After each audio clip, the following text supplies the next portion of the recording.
Get your black ass off this street. That is what the white cop says to Darius Mitchell. Not a request, a threat. Words designed to humiliate a black man on a Sunday afternoon in Georgia. Darius tries to respond, stays calm, but the cop is not listening. He reaches into his patrol car, pulls out a golf club, then he attacks, swinging it down hard overhead. The metal cracks against Darius's shoulder. Darius drops to the concrete. The cop raises the club again, but Darius pulls something from his jacket. Something gold. It flashes in the sun, a badge. The cop freezes. The golf club falls from his hand. Hits the pavement. 8 seconds that flipped everything. If you have ever been judged by your skin, stay. What happens next proves that sometimes the victim has more power than the badge that attacked him. Darius Mitchell is just a man enjoying his Sunday. He finishes 9 holes at the country club, par on the 8th, bogey on the 9th, but he will take it.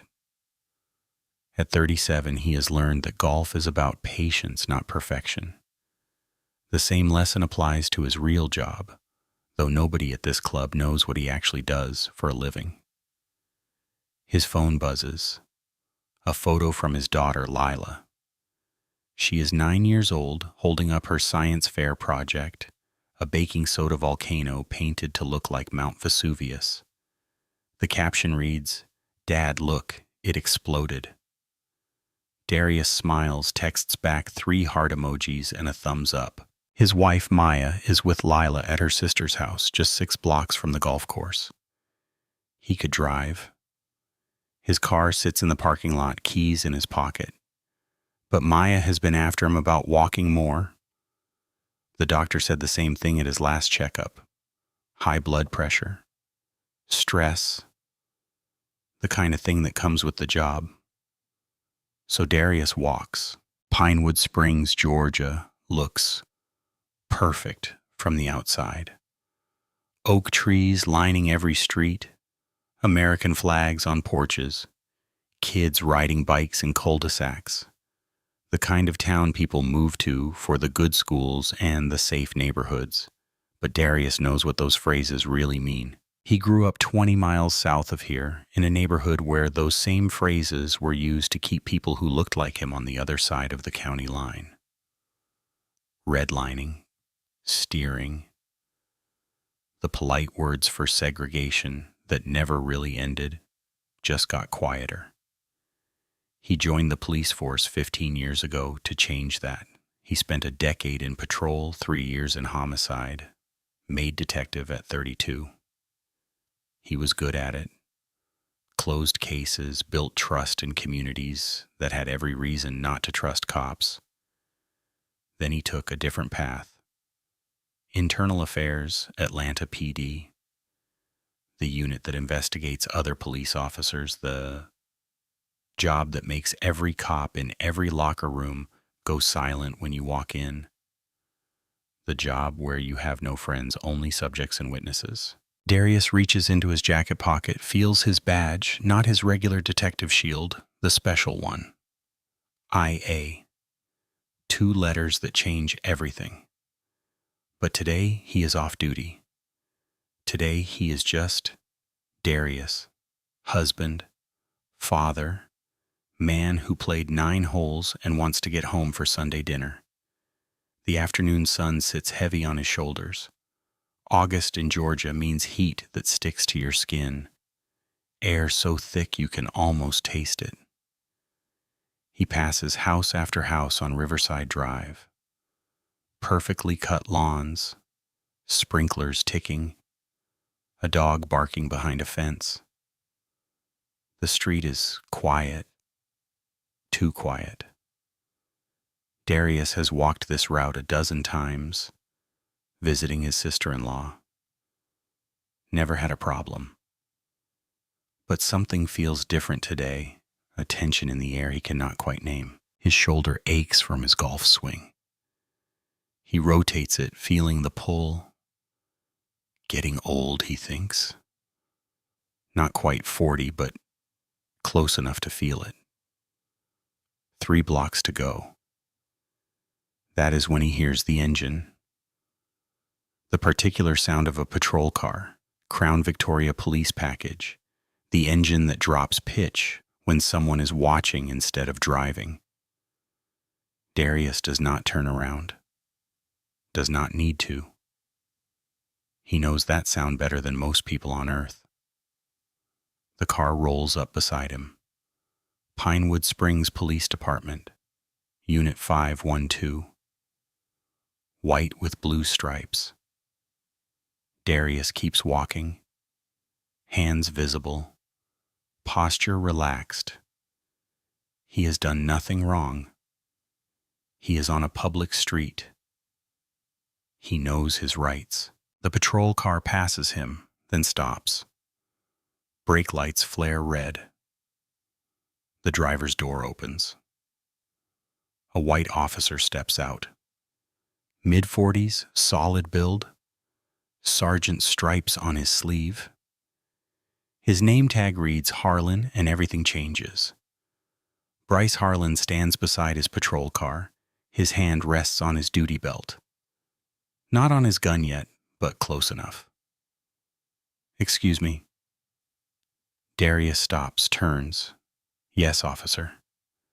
Harlan looks him up and down, takes his time. The kind of look that measures and judges before you speak. His eyes linger on Darius's khaki pants, navy polo, sneakers. "What are you doing here?" The emphasis on "you" lands like a slap. Darius has heard that tone in hundreds of complaints. The tone that makes a person a problem based on skin color alone. "Walking home, sir. This is a private neighborhood." Harlan crosses his arms. It is not. Riverside Drive is public. But Darius does not correct him.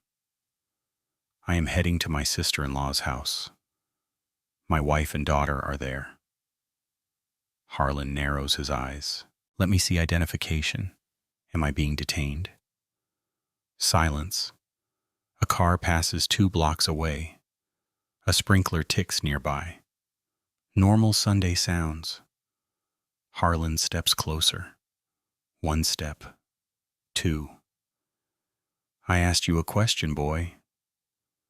4 letters, carrying centuries of hate. 4 letters stripping away. Darius's 37 years, his degree, his 15 years of service. Darius's jaw tightens. His hands stay visible because he knows what happens if he gives this cop any excuse. "I am not required to provide identification without reasonable suspicion of a crime." Am I suspected of a crime? Harlan's face flushes red. "You are acting suspicious." "How?" "Do not get smart. I am trying to understand what I have done wrong. I am walking on a public sidewalk." Harlan's hand moves toward his belt. "Get your black ass off this street." The words echo. A door opens down the block. An elderly woman steps onto her porch, phone in hand. "Officer Harlan, I am just..." "Shut up." Harlan turns to his patrol car, opens the rear door, reaches inside. He pulls out a golf club, a putter, old, scratched. Darius's pulse spikes. "Officer Harlan, there is no need." Harlan is not listening. He has already written the report. Subject acting erratically, refused commands. Officer felt threatened. Harlan advances. 3 steps, 2. Darius raises his hands, palms out. "I am not resisting." "Damn right." The club swings up over Harlan's head. Metal catches the sun, then comes down fast, hard impact. The club connects with Darius's left shoulder.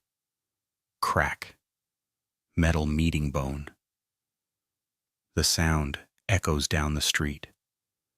Pain explodes. White hot. Darius's knees buckle. He hits the sidewalk. Concrete hot against his cheek. Stop. What are you doing? The woman's voice from her porch. Harlan grabs Darius's jacket, hauls him up. Do not resist, I am not. Pain shoots down Darius's arm. I am not resisting. Harlan raises the club again, higher this time. The club starts down, aimed at his head. Darius reaches into his jacket, slow, deliberate. His right hand moves to his inside pocket. Harlan sees it. His hand drops to his weapon. Hands where I can. Darius pulls it out. A badge. 7-pointed star. Gold in the sun. Letters clear. IA. He flips it open. The badge flashes. Detective Darius Mitchell, Internal Affairs Division, Atlanta Police Department. Harlan freezes. The club stops midair. His mouth opens, closes. The badge flashes again. Harlan's hand opens. The club falls. Clangs on pavement. He steps back. Once, twice, face draining from red to pale. From her porch, the woman speaks into her phone. 911. A police officer attacked someone with a golf club. Riverside Drive. I saw everything. Harlan stares at the badge, at the blood on Darius's face, at the club on the ground. Then he turns, gets in his car, the engine starts. Unit 512 pulls away, slow, then faster, then gone. Darius stays on the sidewalk, breathing hard, badge in his hand, shoulder on fire, blood warm on his cheek. The woman hurries down from her porch, elderly floral dress, concern on her face. Are you okay? I called 911. I saw what he did. Darius nods. Cannot speak yet. The adrenaline fading, the pain intensifying, but one thought cuts through everything else. Bryce Harlan just assaulted an internal affairs detective. The one cop with authority to investigate other cops. The one person who can destroy his career, his reputation, his freedom. Harlan thought Darius was just another black man he could intimidate. Someone who would stay silent. Someone without power. He was wrong. And that mistake changes absolutely everything. The 911 recording captures everything. Dispatcher, 911, what is your emergency? Caller. I need police. A police officer just attacked someone on Riverside Drive. Dispatcher. Ma'am, can you repeat that? Caller. A police officer. He had a golf club. He hit a black man who was just walking. Hit him with the club. I saw the whole thing. The caller is Patricia Moore, 68 years old, retired school teacher. She has lived on Riverside Drive for 32 years. She has seen a lot, but nothing like this. The recording continues. Patricia describes the patrol car. Unit 512 describes the officer. White, 40s, sergeant stripes, describes Darius. Black, 30s, athletic build, bleeding on her sidewalk. The officer drove away, Patricia says, but the man he hit is still here. He is hurt. He showed me a badge. He is a police officer, too. Internal Affairs, he said. The dispatcher goes quiet for a second. Then, ma'am, stay on the line. We are sending units now. Soon 3 Pinewood Springs patrol cars arrive. An ambulance takes Darius to Pinewood General Hospital. Patricia Moore gives her statement to a detective. Says it 3 times, the same way each time, because it is the truth, and the truth does not change. I saw Officer Harlan attack that man for no reason. The man was not fighting, was not running, just walking. Darius Mitchell walks into Pinewood Springs Police Department headquarters. His left arm is in a sling. Medical report from the hospital. Contusion to the left shoulder. Possible rotator cuff strain. Abrasions to the face and left arm. Treated and released. He carries a manila folder. Inside are his IA credentials, a formal complaint, copies of his medical records, and a statement typed up while his shoulder throbbed and his daughter asked why Daddy was hurt. The desk sergeant looks uncomfortable. Detective Mitchell, the chief is expecting you. Chief Grant Harlan meets him in a conference room. 56 years old, 30 years, with Pinewood Springs PD. He has the look of a man who spent his career protecting something. And right now, that something is his department. Detective Mitchell. Harlan extends his hand. Darius shakes it with his right. I want you to know we take this very seriously. Good, Darius says, because I am opening a formal investigation. Harlan's smile tightens. We are conducting our own internal review. With respect, Chief, I am not waiting for your review. Darius slides the folder across the table. I am a sworn IA detective with cross-jurisdictional authority under Georgia Code. I have the right to investigate any peace officer in this state when there is probable cause. Harlan opens the folder, reads. His face does not change, but his knuckles go white on the edges of the paper. And I have probable cause. Darius continues. Assault, battery, deprivation of rights under color of law, filing a false report. Harlan shifts in his chair. Detective, I understand you are upset. I am not upset, Chief. I am objective. This is not personal. It is professional. Darius leans forward. Bryce Harlan assaulted me. Patricia Moore witnessed it. The 911 recording confirms it, and his report is a lie. That is 3 charges right there. Harlan is a decorated officer with 12 complaints in his file. The room goes silent. Darius lets that number sit. 12 complaints over 7 years. I pulled his record this morning. 11 of those complainants were Black or Latino. 7 involved excessive force. 0 resulted in discipline. Harlan's jaw tightens. Those complaints were investigated and found to be unfounded, unsubstantiated, administratively closed. Darius nods.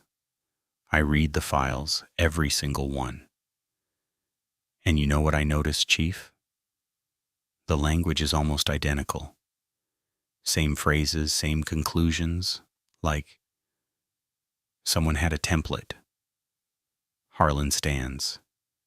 Detective Mitchell, I think we should continue this conversation when you have had time to.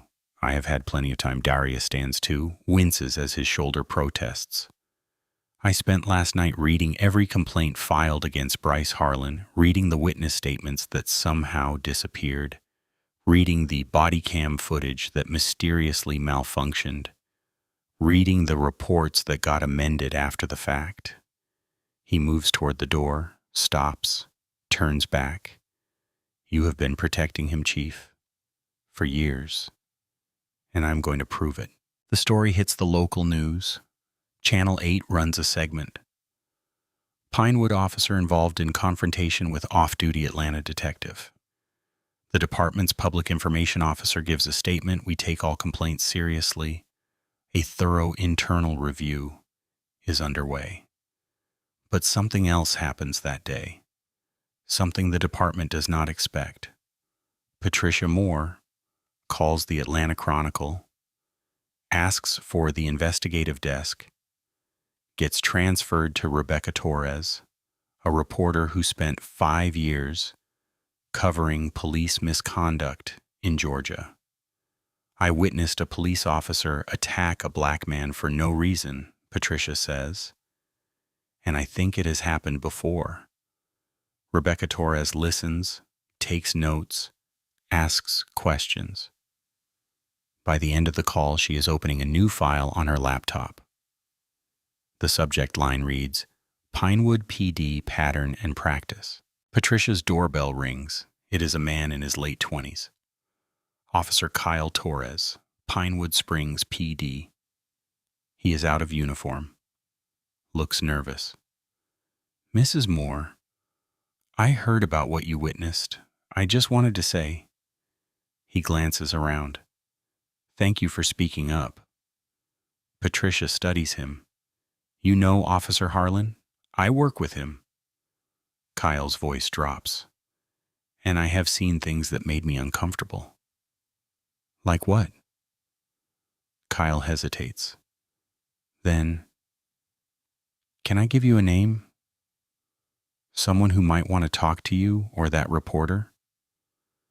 Patricia hands him a pen and paper. Kyle writes down a phone number. This is my personal cell if Detective Mitchell needs someone on the inside. Someone who is willing to tell the truth. He leaves before Patricia can ask anything else, but the paper stays on her kitchen table. The number that might crack this case wide open. Because Bryce Harlan's violence is not a secret to everyone at Pinewood Springs PD. Some people just needed permission to stop being silent. Bryce Harlan sits in a conference room at Pinewood Springs PD headquarters. His lawyer sits beside him, a former cop himself, now in private practice, defending officers in misconduct cases. Across the table, Darius Mitchell, not as a victim, as an investigator. The shift is immediate, undeniable. The man who was bleeding on the sidewalk days ago now holds all the power in this room. Darius opens a folder, does not look at Bryce, does not acknowledge the lawyer yet, just reads from a document. Bryce Harlan, 18 years with Pinewood Springs PD, currently holding the rank of sergeant. 12 internal affairs complaints filed between some years ago and now. 0 sustained. 0 disciplinary actions. He looks up. That is a remarkable record, Officer Harlan. Either you are the unluckiest cop in Georgia, or something else is going on. Bryce's lawyer leans forward. Detective Mitchell, my client is here voluntarily to cooperate. With what? Darius's voice stays flat. Professional. Your client attacked me with a golf club. That is not cooperation. That is assault. And I am not here as a victim today. I am here as an internal affairs detective with the authority to investigate this case. The lawyer blinks. I was not aware IA had jurisdiction. Georgia Code grants I, a detective's cross-jurisdictional authority to investigate peace officers anywhere in the state when probable cause exists. Darius slides a document across the table. That is my authorization signed by my captain and countersigned by the Georgia Post commander. Everything I do here is legal, binding, and admissible. Bryce Harlan's face has gone pale. He is realizing what he did not know on that Sunday. The man he attacked was not a random civilian, was not someone who would file a complaint and then give up when the department buried it. The man he attacked investigates cops for a living. Darius continues. Officer Harlan, let us talk about your report. You stated I was acting suspiciously. What suspicious behavior did you observe? Bryce glances at his lawyer. The lawyer nods. He was walking in a residential area. Darius says, didn't belong there? How did you determine I did not belong? I just knew. You knew? Darius writes something down. What specifically made you believe I did not have a legitimate reason to be on Riverside Drive? Silence. Was it the way I was dressed? Darius asks. Khakis and a polo shirt? Was it the time of day, afternoon? Was it my behavior? Walking in a straight line? More silence. Or was it the color of my skin, Officer Harlan? The lawyer jumps in. My client did not engage in racial profiling. Then what was it? Darius's voice stays calm, cold. Because I have read your report. You claim I refuse to comply with lawful orders. What order did I refuse? Bryce shifts in his chair. I asked for ID. Did I refuse to provide it? You questioned whether you had to. That is not a refusal. That is exercising my Fourth Amendment rights. Darius flips a page. You also state you used minimal control technique. Is that how you describe hitting someone with a golf club? I felt threatened. By what? He reached into his jacket to retrieve my badge, Darius says, which you would have seen if you had waited 2 seconds instead of swinging a club at my head. The lawyer clears his throat. Detective, I think we have answered enough questions for today. One more. Darius looks directly at Bryce Harlan. Have you ever used physical force on a civilian who later turned out to be innocent? Bryce's hands clench under the table. Because I am looking at your file. 12 complaints. And here is what I notice. Every single one follows the same pattern. Black or Latino subject. Claim of suspicious behavior. Escalation to force. Report filed stating subject was non-compliant. Darius closes the folder. That is not bad luck, Officer Harlan. That is a pattern, and patterns are exactly what Internal Affairs investigates. He stands. Bryce and his lawyer remain seated. This interview is over, but this investigation, it is just beginning. Darius walks out. Behind him, Bryce Harlan realizes the truth. The badge he attacked belongs to the one person who can destroy his career, his reputation, and his freedom. The status has flipped. The hunter became the hunted. And there is no going back.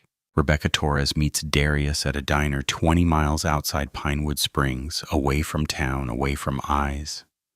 Detective Mitchell. She slides into the booth. Call me Darius. He pushes coffee toward her. Rebecca Torres, Chronicle. She opens her notebook. Patricia said you are IA investigating Harlan. Correct. Why talk to a reporter? Your job is exposing truth. Mine is proving it in court. Sometimes those align. Rebecca flips pages. Patricia gave me 3 names. People who claim Harlan used excessive force. All black. Same area. Last 2 years. None filed complaints. 1 tried. Desk sergeant told him it was not worth it, that his story might get complicated. Rebecca looks up. Another got a phone call at home. Anonymous voice said complaints against decorated officers backfire. Mentioned immigration status might get scrutinized. Darius's jaw tightens. Witness intimidation. Third victim is a college student, will not go on record. Says who would believe her over a cop. They talk for an hour, share information within boundaries, establish rules about what can be published when. One more thing, Rebecca says got an anonymous call. Young male voice said, "If I want to understand Harlan, I should look at federal grant money." What grant money? Would not say. Just follow the money from DOJ. She shrugs. Could be nothing. Darius makes a note. If you find anything, tell me. They leave separately, 10 minutes apart, but they are working the same case now. Rebecca knocks on the door at a house directly across from where Darius was attacked. An older Hispanic man answers. Yes, Mr. Rivera, I am Rebecca Torres, Atlanta Chronicle. She shows credentials, investigating an incident that occurred across the street. Were you home? Rivera studies her. I read your police reform articles. Good work. Come in. He leads her to a home office. 4 security monitors on the wall. Installed these after a break-in last year. He clicks his mouse. Front, back, both sides. 30-day rolling storage. Rebecca's pulse quickens. Does your front camera cover the street? Wide angle? Everything from my driveway 20 feet in either direction. He pulls up files. And yes, I still have the day of the incident, day 6 of the cycle. Can I see it? Rivera pulls up the video. Timestamp afternoon. Darius walks into frame, hands in pockets, relaxed, just walking. Unit 512 rolls up, stops. Harlan gets out. Conversation. Darius's body language calm throughout. Hands visible, no threatening moves. Harlan returns to his car, gets the golf club. Confrontation. Darius raises his hands.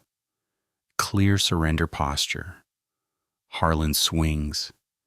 Darius goes down. Crystal clear. No ambiguity. Complete vindication of Darius's account. Complete destruction of Harlan's report. Would you provide this to my newspaper? Rebecca asks. I already gave Detective Mitchell a copy yesterday, but yes. Rivera burns a DVD. That officer needs accountability. Receipt. Video evidence secured. That evening, Darius sits at his desk at Atlanta PD. After hours building empty, he accesses Pinewood Springs PD personnel database remotely. His IA credentials give him legal access. He pulls Harlan's complete complaint history. 12 complaints, 7 years. He reads systematically, taking notes. Cases. Same pattern. Racial profiling. Excessive force. Unlawful searches. Same conclusion, unfounded, same problem. Missing video. Body cameras malfunctioning. Dash cams not activating. But one case is different. Complaint filed some time ago. Harlan attacked him outside a store. Claimed he matched a robbery description. No robbery reported. Finding unsubstantiated, actions within policy, but there is video from Harlan's partner Kyle Torres. Darius clicks the link. It plays. Harlan approaching the man, grabbing him, slamming him against a wall. The man not resisting, asking what he did.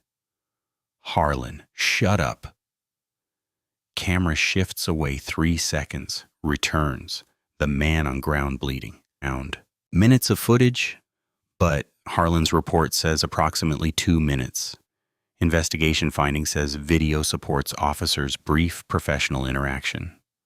Someone is lying. Darius checks file properties. creation date, makes sense, auto upload, end of shift, modification, days later during the investigation, modified by Captain Victor Cole, receipt, pattern of buried complaints and evidence tampering, secured. Rebecca gets a visit at the Atlanta Chronicle. Two men in suits, Pinewood Springs city attorneys.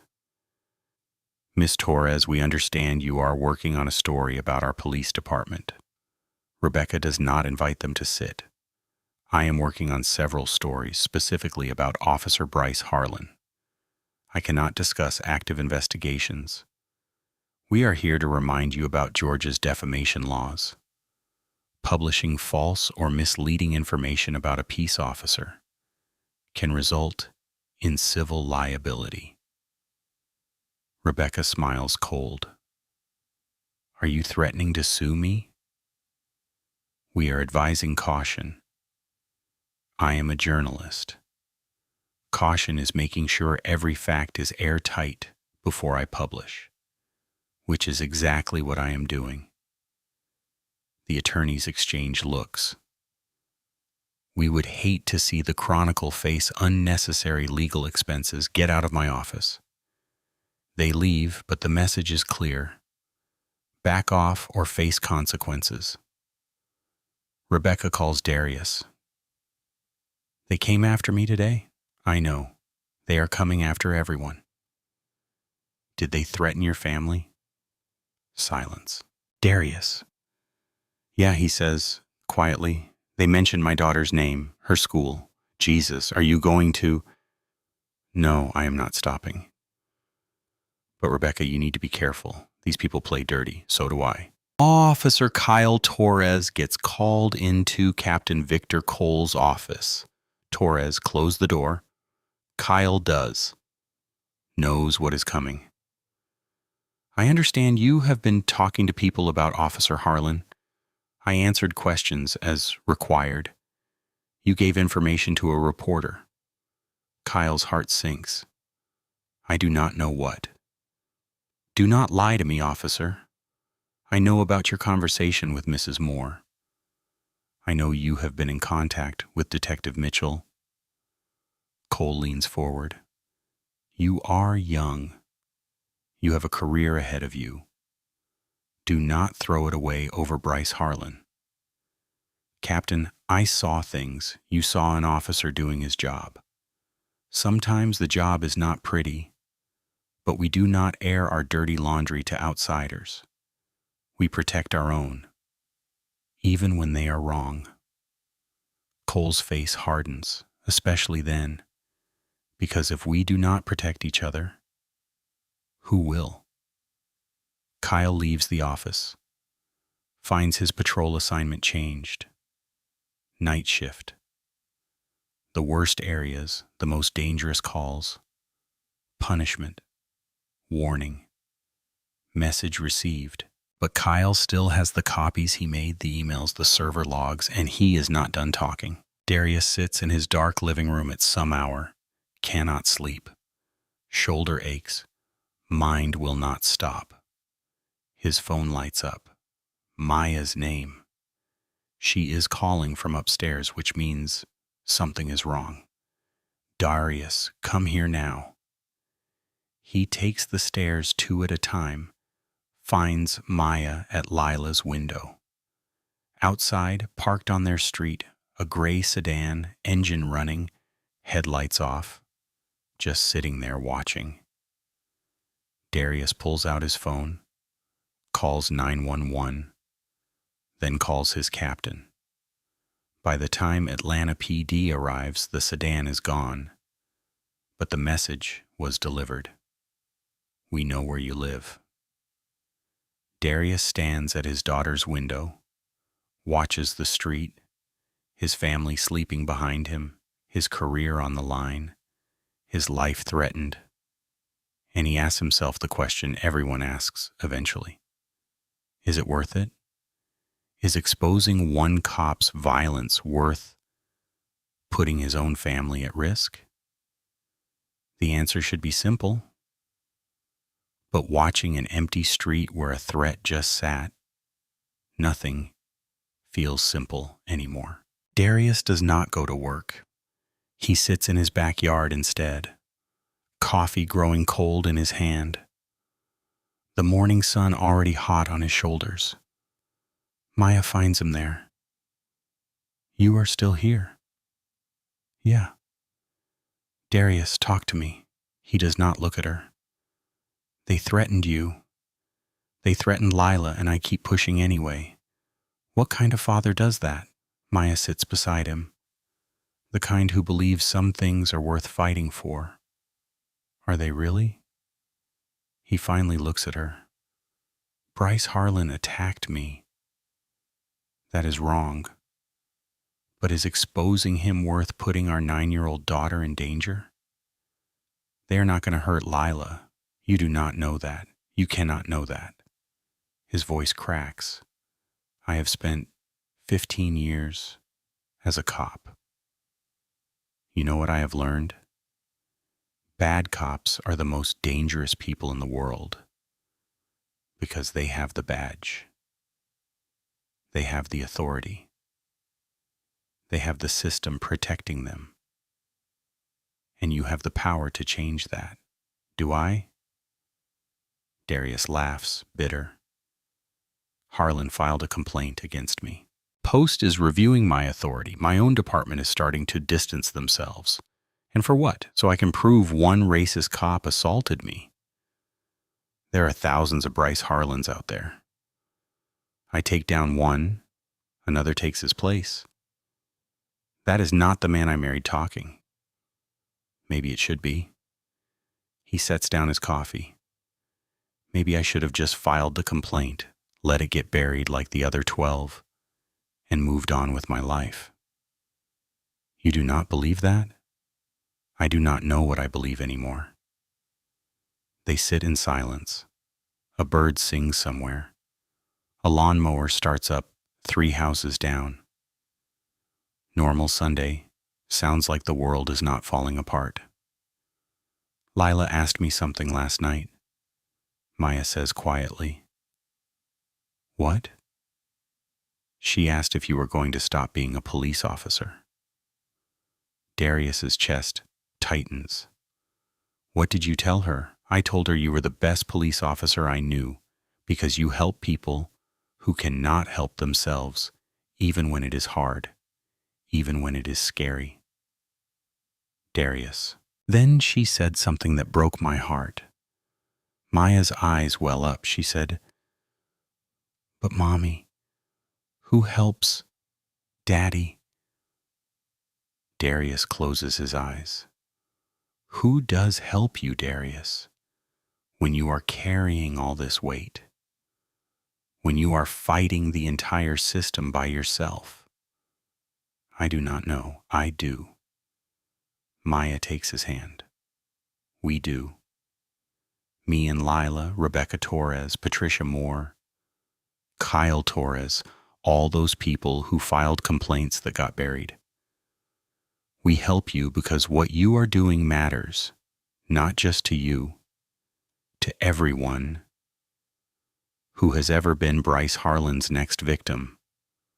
What if I cannot do it? What if I am not strong enough? You are. How do you know? Because you are still here, still fighting, even after everything." She squeezes his hand. "You could have dropped it the moment they threatened Lila, could have walked away, protected your family. No one would have blamed you. I should have, but you did not because you know if you stop now, Bryce Harlan wins. The system wins. And the next black man who walks down Riverside Drive might not be a cop, might not have a badge to flash, might not survive." Darius sits with that, the weight of it. "This is bigger than you now," Maya says. "Bigger than our family. This is about every person who ever got attacked by a cop and had nowhere to turn." She stands, kisses the top of his head. "So finish it, but finish it fast, because I miss my husband and our daughter needs her father. She goes inside.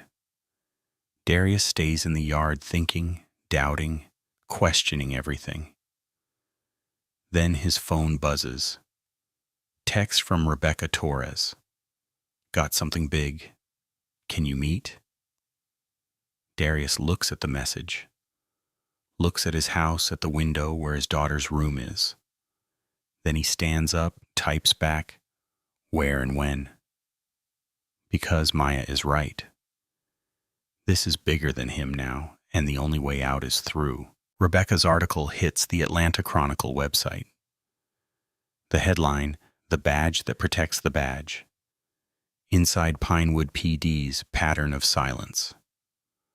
Part 1 details Bryce Harlan's history. 12 complaints, 11 people of color, 0 discipline. The GPS data showing he was waiting, not patrolling. The body camera that mysteriously malfunctioned.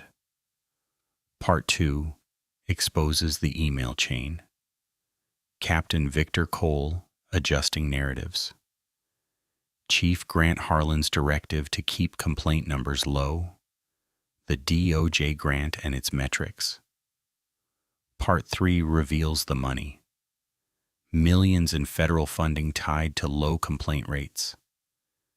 The incentive to bury allegations. The system designed to protect officers instead of citizens. By noon, the article has thousands of views. By evening, it has been shared many times. National outlets pick it up. CNN runs a segment. MSNBC interviews Rebecca. NPR does a radio story. And something else happens. Something no one expected. People start talking. A petition appears on change.org, Justice for Detective Mitchell, and Accountability for Pinewood Springs PD. Goal 1,000 signatures. It hits that number in hours. By evening, thousands. By midnight, many more. The comment section fills with stories. Harlan pulled me over some time ago for driving suspiciously. I am a black doctor driving home from the hospital in scrubs. I filed a complaint, never heard back. My son was stopped by Harlan last year. Same attitude, same threats. We were too afraid to report it. I was next. Thank you, Detective Mitchell, for speaking up when the rest of us could not. Hundreds of people gather outside Pinewood Springs City Hall. Peaceful protest. Signs. Fire. Bryce Harlan. Investigate Pinewood PD. Black lives are not suspicious. Local news covers it. Then national news. City council members who have been silent suddenly want to comment. The mayor releases a statement. We take these allegations seriously and are committed to transparency. Empty words, but they are on the record now. That afternoon, Darius's phone rings. Unknown number from Atlanta. Detective Mitchell, this is Marcus Reed. I am an attorney with the Southern Advocacy Center. We represent victims of police misconduct. We would like to offer our assistance. I appreciate that, but I am handling this. Detective, with respect, you are not just handling a single case anymore. You have exposed a systemic problem that requires systemic solutions. Reed pauses. We have resources, legal support, connections to federal investigators, and we would like to help you finish what you started. Ooh, Darius thinks. What would that look like? Let us file a civil rights lawsuit on behalf of all of Bryce Harlan's victims. Let us demand a federal investigation into Pinewood PD's practices. Let us make sure this does not just end with one officer getting disciplined. Let us change the system. And my investigation, keep doing what you are doing. We will support it, not interfere with it. Darius agrees. That evening, his phone buzzes. Kyle Torres.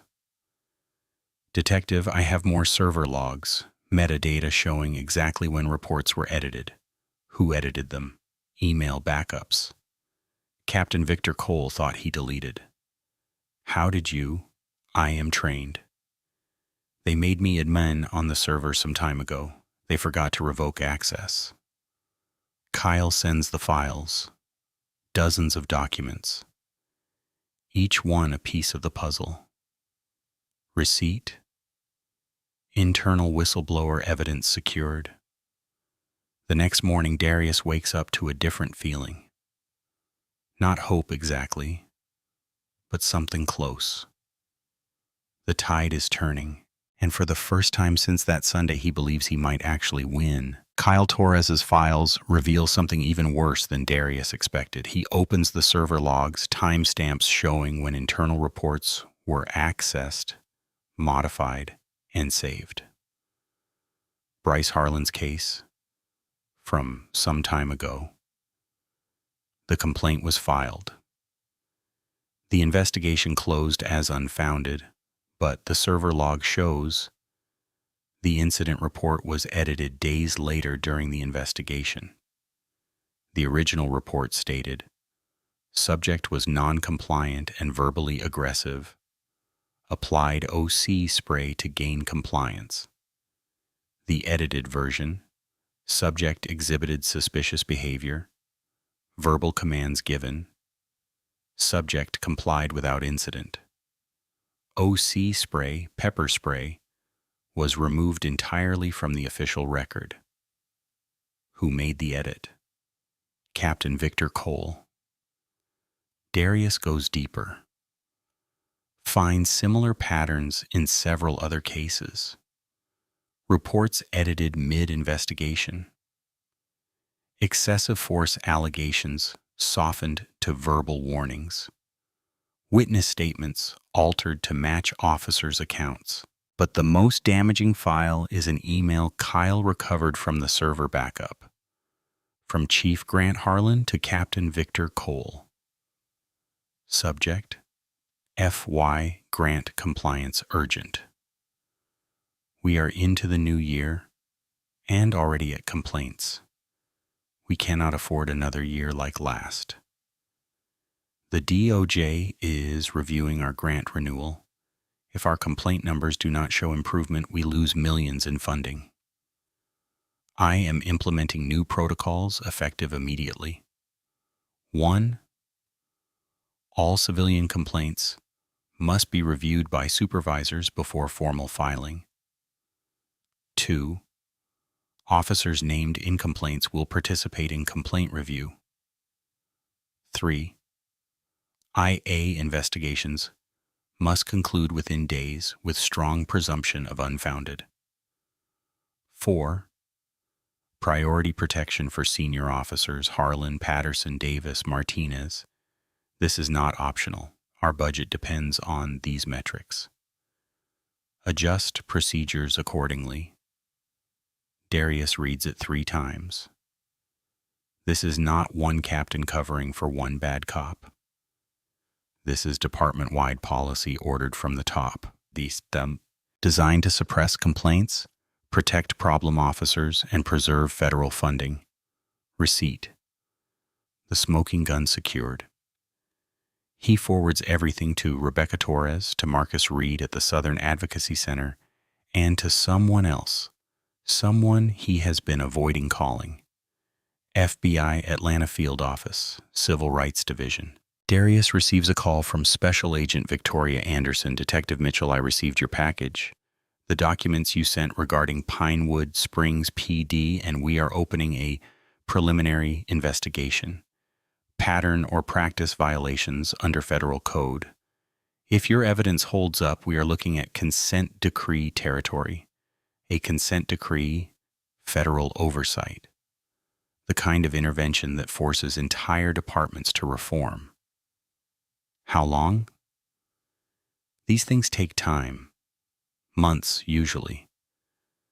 But given the media attention and the clarity of your evidence, Anderson pauses. We can fast track. I am assigning a team today.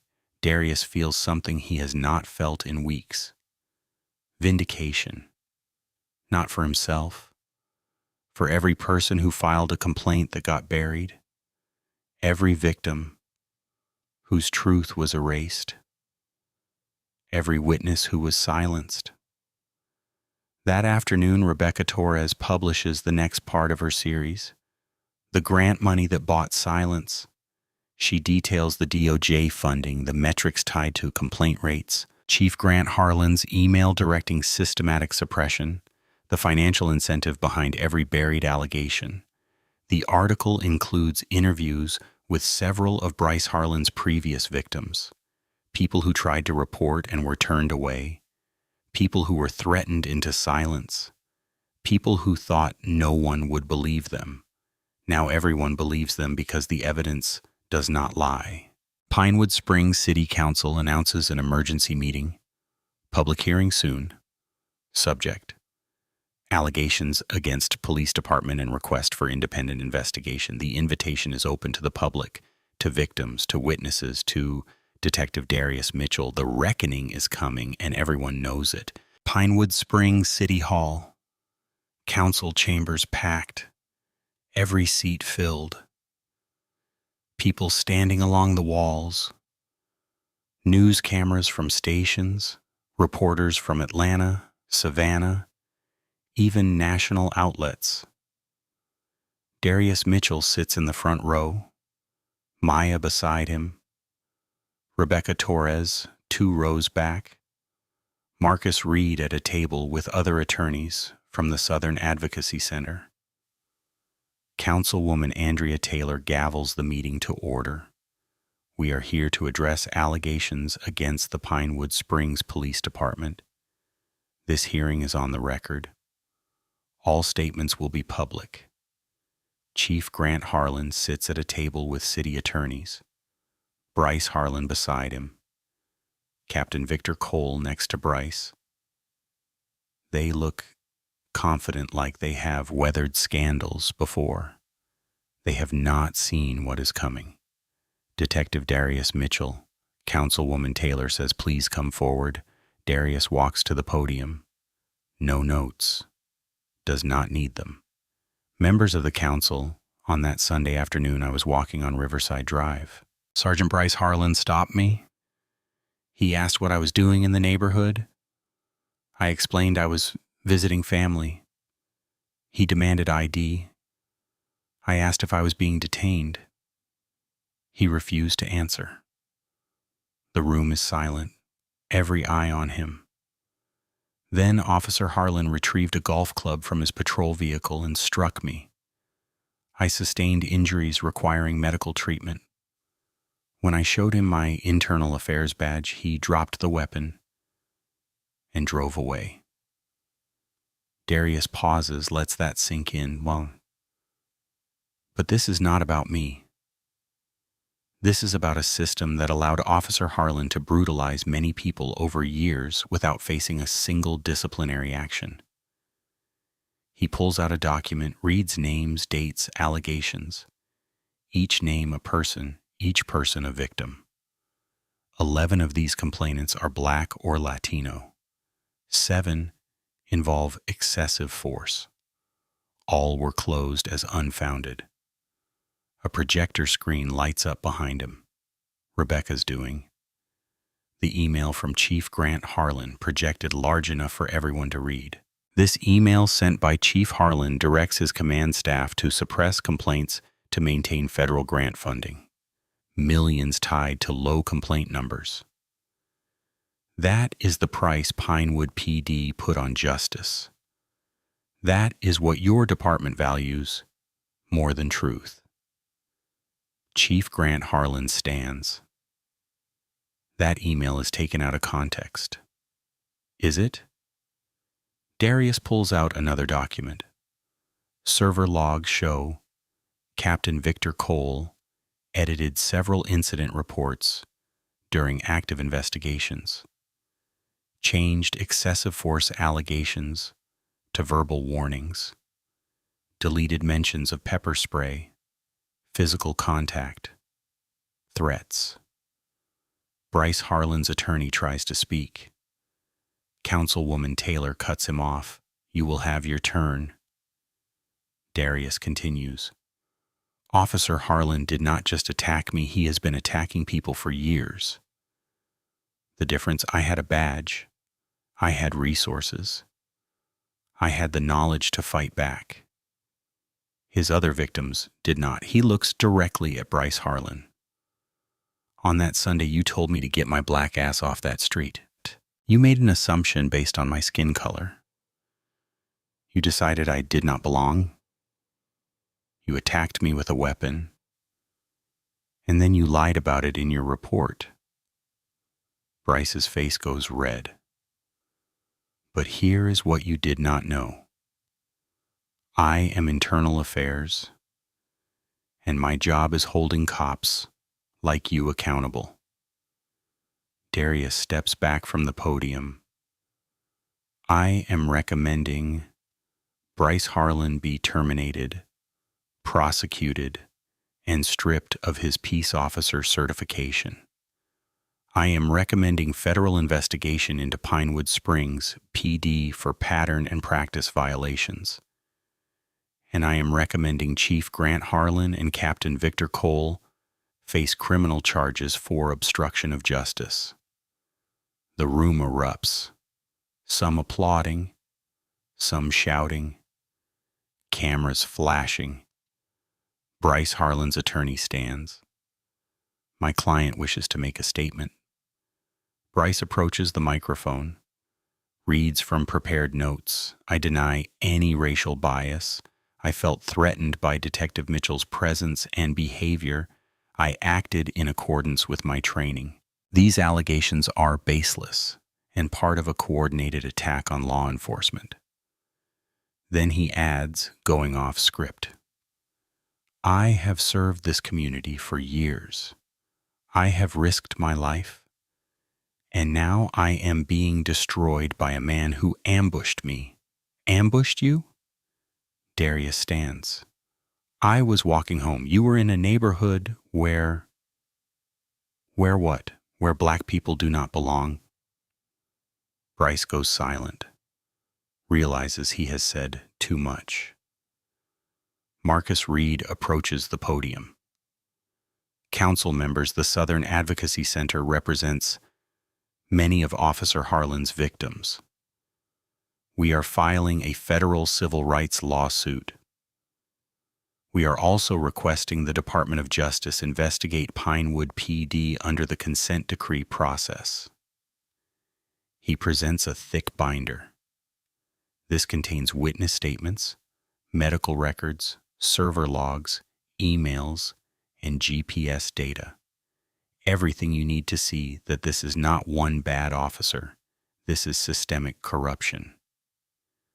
Councilwoman Taylor takes the binder, opens it, reads the first page. Her face goes pale. "Council, we need a vote. Do we request independent federal investigation?"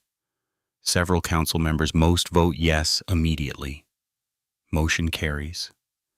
"We will formally request DOJ investigation." Then, Officer Bryce Harlan, you are hereby suspended without pay pending criminal investigation. Chief Grant Harlan and Captain Victor Cole, you are placed on administrative leave. The gavel falls. It is over. Bryce Harlan is suspended without pay, criminal charges filed, aggravated assault, filing a false report, deprivation of rights under color of law. The Georgia Bureau of Investigation opens a full audit of Pinewood Springs PD. Captain Victor Cole resigns. Chief Grant Harlan is placed under investigation. The Department of Justice announces a pattern or practice investigation. Several other officers, including those named in the email, are placed under review. The federal grant is suspended pending investigation results. Darius Mitchell returns to work at Atlanta PD. Same desk, same badge. His shoulder still aches when it rains, but it is healing. Lila asks him one evening, "Dad, did you win?" Darius thinks about that. We won, baby. Not just me. All of us. Because here is the thing about the badge. It is supposed to protect everyone, but too often it protects itself. Bryce Harlan thought Darius Mitchell was just another black man on Riverside Drive, someone he could intimidate, someone who would stay silent, someone who did not belong. He was wrong. The badge protects those who protect the badge, until someone inside refuses to look away. 8 seconds. That is all it took. A golf club, a badge, a flash of gold in the Georgia sun. 8 seconds that proved sometimes the victim has more power than the system that tried to destroy him. If this story moved you, hit that like button. Subscribe for more stories where justice is not just talked about, it is fought for. Drop a comment. Have you ever stood up when it cost you something? Have you ever been told you do not belong? These conversations matter because silence protects the wrong people. And Detective Darius Mitchell, he is still working, still investigating, still holding the line because there are more Bryce Harlans out there and someone has to refuse to look away.